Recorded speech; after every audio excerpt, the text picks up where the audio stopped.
sœurs, je trouve que c'est un petit clin d'œil touchant que je dois porter la parole des 3 unions d'églises, et même des 4, puisque l'Église protestante unie de France est déjà l'union des 2 unions d'églises qui, en 71, ont construit le DEFAP avec l'EPAL, qui est une union de 2 églises. Enfin bon, bref.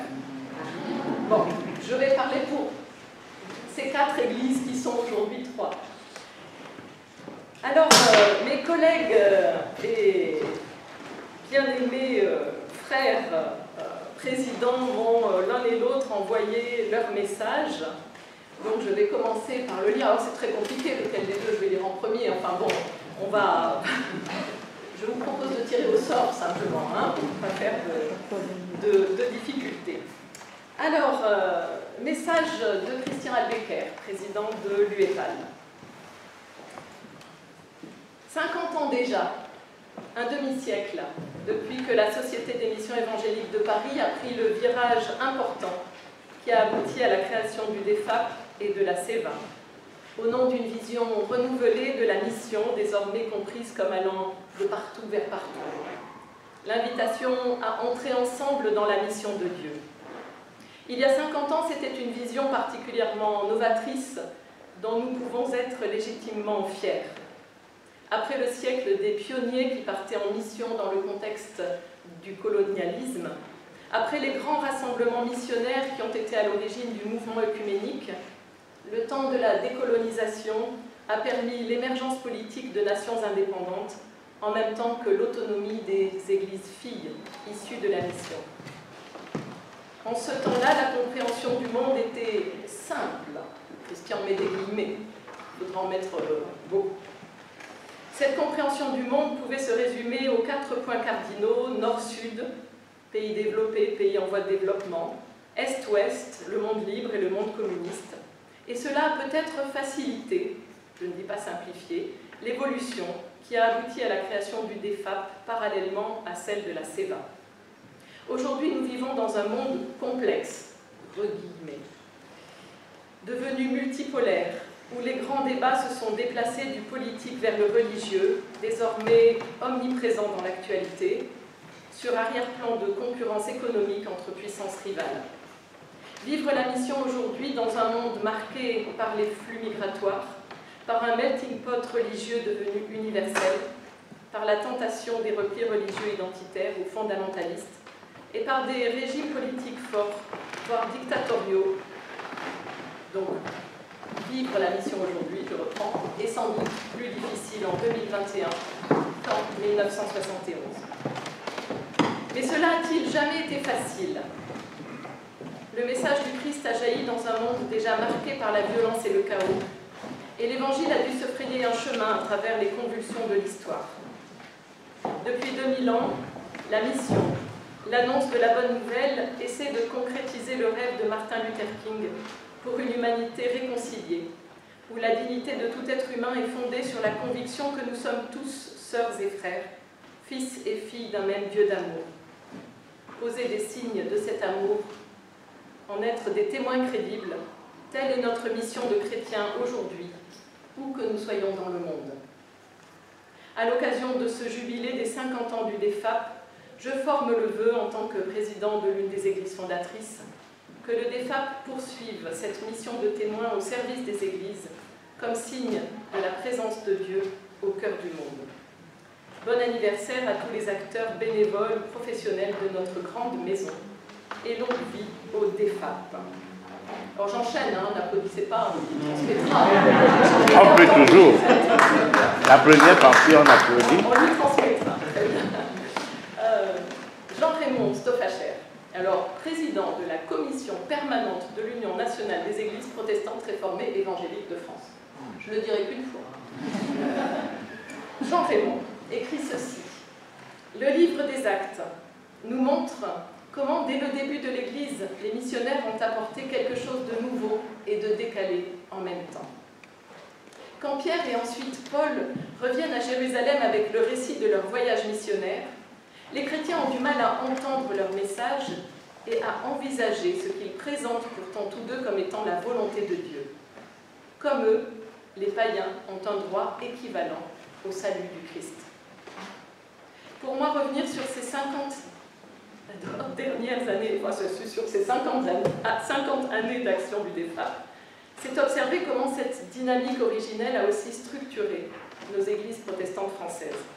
C'est comprendre comment les missionnaires et l'institution DEFAP ont su se poser dans une juste proximité pour à la fois nous interpeller et nous stimuler. Ces 50 années ont été des années riches en bouleversements de tous ordres. Entre l'élan final de la décolonisation, l'affirmation des cultures des pays émergents, la profonde mutation des flux migratoires, c'est l'ensemble des rapports nord-sud qui ont été recomposés. C'est aussi l'émergence de nouvelles disciplines et champs d'études qui ont profondément influé sur la manière de concevoir désormais la mission. Avec une lucidité exemplaire, le DEFAP a su lire ces évolutions pour repenser de nouveaux chemins de pensée et d'action solidaire. La commission permanente de l'UNEPREF tient à exprimer de manière solennelle en ce jour sa vive reconnaissance pour le travail accompli et pour tous ceux qui y ont œuvré, missionnaires, envoyés, présidents, secrétaires généraux, secrétaires exécutifs, chargés de mission, personnel administratif. Plus que jamais, je reste persuadée de la nécessité de l'outil que représente le DEFAP, qui, par vision missionnaire, saura continuer à nous sensibiliser aux mutations en cours dans notre pays comme dans le monde. Dans une société désormais hyper individualisée, archipélisée, polarisée, rigidifiée par la banalisation des discours xénophobes, nous souhaitons que le DEFAP poursuive sa belle mission de nous rappeler non seulement qu'en Christ une identité reste offerte à chacun et chacune, mais aussi qu'il continue de se constituer un peuple de femmes et d'hommes assoiffés de justice, ici comme ailleurs. On lui transmettra aussi.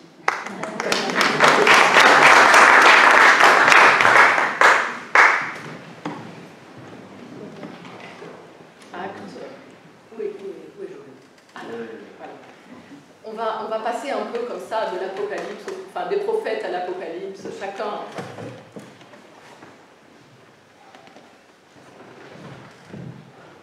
Lettre de Paul, deuxième lettre de Paul aux Corinthiens, chapitre 3. C'est vous qui êtes notre lettre, écrite dans notre cœur, connue et lue de tous. Il est manifeste que vous êtes une lettre du Christ, confiée à notre ministère, une lettre écrite non pas avec de l'encre, mais avec l'Esprit du Seigneur vivant, non pas sur des tablettes de pierre, mais sur des tablettes de chair, sur des cœurs. 50 ans, c'est un bel âge. 50 ans. Il y a de cela presque 50 ans, quand je commençais à apprendre à lire, je déchiffrais dans le hall du temple ces deux affiches qui étaient mises côte à côte, DEFAP et SEVA. Et pour un enfant qui apprend à lire et qui vient au culte tous les dimanches, entraîné par papa et maman, lire DEFAP, SEVA, quand on est en train de déchiffrer et d'apprendre à mettre les lettres ensemble, c'est un exercice extraordinaire. Ça s'inscrit presque dans sa chair, en tout cas dans son cœur. Et dimanche après dimanche, j'essayais très difficilement de comprendre ce que pouvait signifier DEFAP et SEVA. Et quand j'ai su lire un peu plus que juste des lettres additionnées, je voyais écrit en dessous « Département évangélique français d'action apostolique ». Et quand j'ai réussi à lire ça, je vous dis, j'étais dans un état de joie extraordinaire. Département évangélique français d'action apostolique.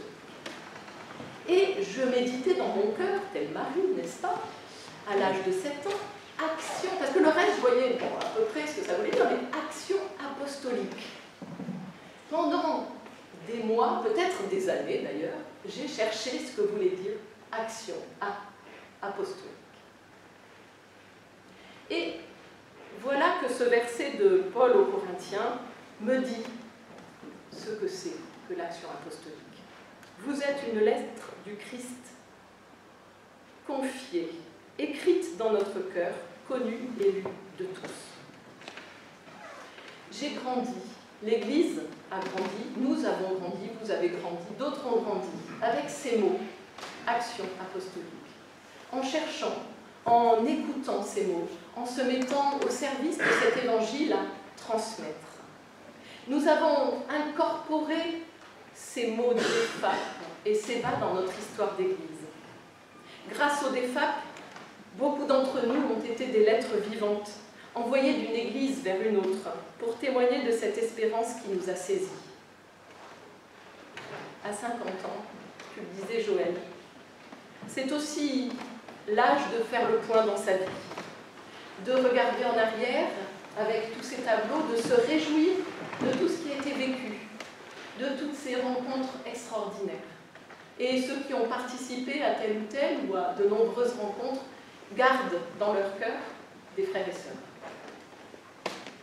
Le temps de faire le point dans sa vie, de regarder en arrière avec une grande reconnaissance pour ce que Dieu a pu faire dans les églises avec cet outil des femmes.